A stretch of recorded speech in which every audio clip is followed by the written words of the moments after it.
Assalamualaikum warahmatullahi wabarakatuh. Sahabat-sahabat yang setia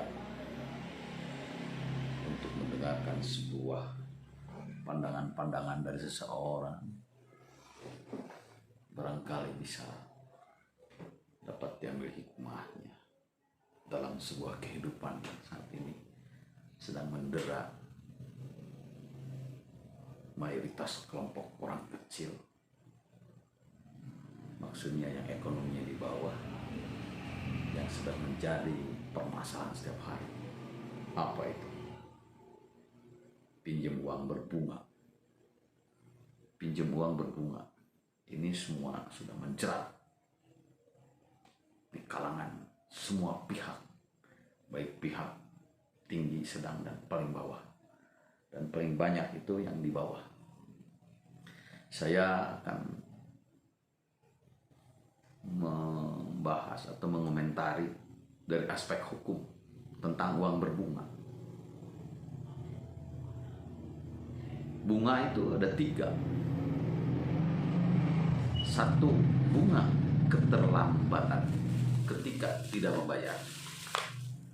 2, bunga yang sudah diperjanjikan dalam kesepakatan.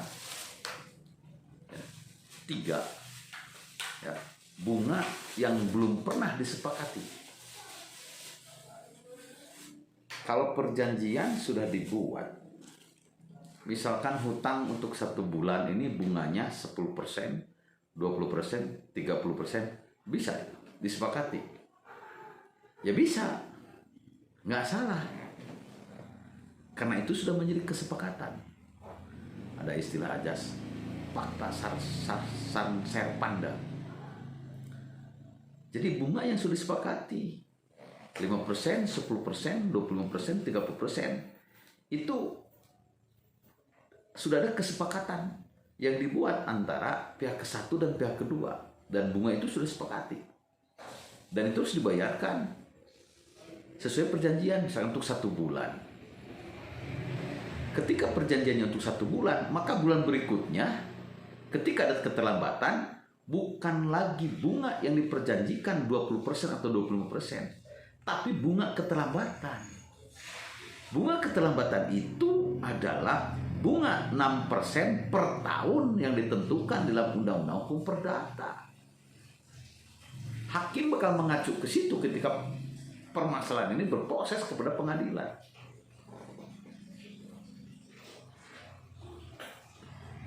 Terus itu perjanjian yang dibuat, kecuali pinjam uang selama 1 tahun dengan bunga tiap bulan misalkan 20%, ya 1 tahun. Maka perjanjian bunganya 10% atau 20% 1 tahun. Jadi kalau pinjam uangnya hanya 1 bulan, perjanjiannya 20%, terus ada keterlambatan, maka keterlambatan bulan berikutnya itu bukan bunga 20% lagi, itu bunga keterlambatan, yaitu 6% per tahun. Itu menurut hukum perdata. Ya, cari sendiri itu di Google. Ya, hukum perdata tentang bunga. Ya, kalau saya menyampaikan di sini seperti sok tahu hukum, carilah, banyak Google sekarang. Ya, itu bunga yang pertama. Bunga yang kedua, bunga keterlambatan ketika orang di dalam perjanjian tanggal sekian bulan sekian tidak membayar, maka bunga itu adalah bunga 6% dari keterlambatan kalau diputuskan pengadilan. Nggak bisa macam-macam bunga itu harus 5-10% segala macam, mengatur sendiri, menentukan sendiri sepihak, nggak bisa. Dan bunga yang belum pernah disepakati. Bunga yang belum pernah disepakati, misalkan A pinjam uang ke B 1 juta. Di ujung si A yang meminjamkan uangnya itu adalah tiba-tiba minta 20% atau 10%. Nah, itu nggak bisa. Ya, itu harus kembali lagi kepada 6%. Karena bunga itu adalah bunga yang tidak diperjanjikan. Hati-hati menghadapi para rentenir atau para peminjam uang yang kita belum paham. Terus balik lagi, kesepakatan yang dibuat. Kesepakatan yang dibuat itu ada 4 syarat. Syarat sahnya kesepakatan yang dibuat ada 4 syarat. 1, sama-sama mengikatkan diri. 2, cakap. 3, ada hal yang ditransaksikan. 4, halal atau tidak bertabrakan dengan undang-undang. Jadi kesepakatan dibuat itulah kesepakatan yang 4 syarat yang tadi. Manakala kesepakatan yang dibuat tidak dalam masuk 4 tadi, ada salah satu yang lemah, batal juga tuh persyaratan tuh. Jadi pengikatannya batal itu. Bisa tidak dianulir itu. Maaf, bisa dianulir itu. Ya itulah sahabat-sahabat, banyak yang masyarakat awam tidak tahu tentang apa itu bunga dan sebagainya.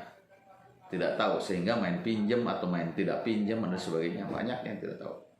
Itulah ya sahabat-sahabat yang kami hormati, kami banggakan.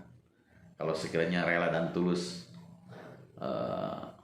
like dan memberikan subscribe terhadap saya, terima kasih banyak.